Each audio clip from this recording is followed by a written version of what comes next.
বিশাল ব্যবধানে জামাতের আমির এখানে হারবে।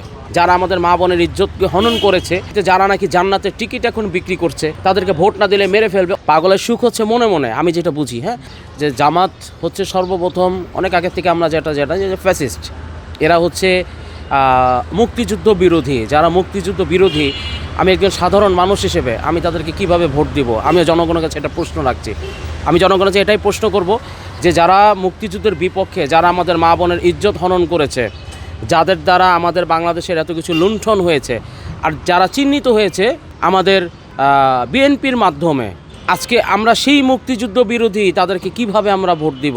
বাংলার জনগণ, আমি প্রশ্ন রাখলাম বাংলার জনগণের কাছে। আর ইনশাল্লাহ ধানের শীষে ভোট দেওয়ার জন্য চেষ্টা করছি।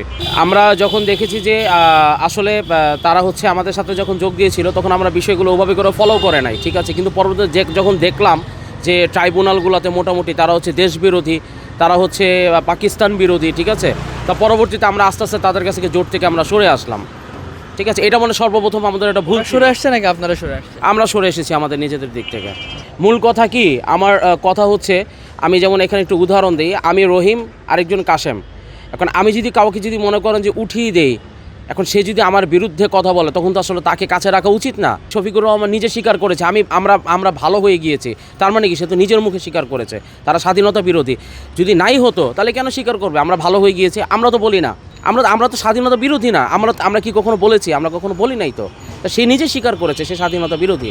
যারা স্বাধীনতা বিরোধী, যারা স্বাধীনতার পক্ষে ছিল না, যারা আমাদের মা বোনের ইজ্জতকে হনন করেছে, পরবর্তীতে যারা নাকি জান্নাতের টিকিট এখন বিক্রি করছে, ঠিক আছে, বাসায় যে ভোটার আইডি কার্ড চাচ্ছে, পরবর্তীতে মানুষের কাছে বিকাশ নাম্বার চাচ্ছে, আসলে তো তাদের সাথে কোনোভাবেই না।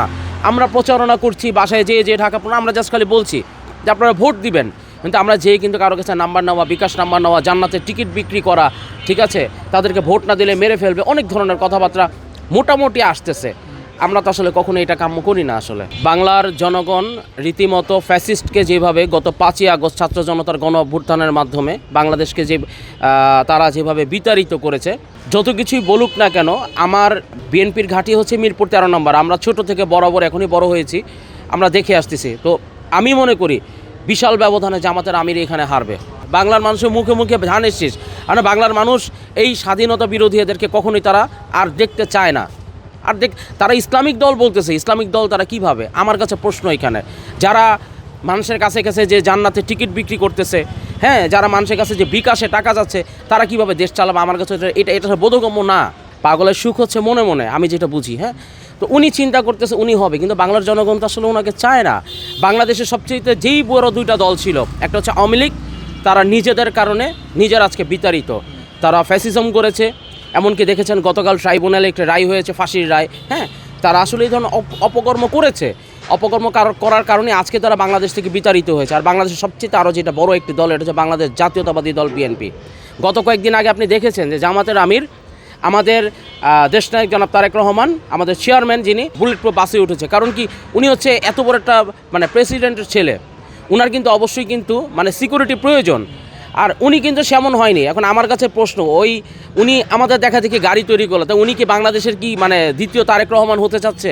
আমি মনে করি যে তারা বিশাল ব্যবধানে হারবে, আমি এতটুকু আশাবাদ ব্যক্ত করছি। আমি সাধারণ জনগণ হিসেবে বলছি।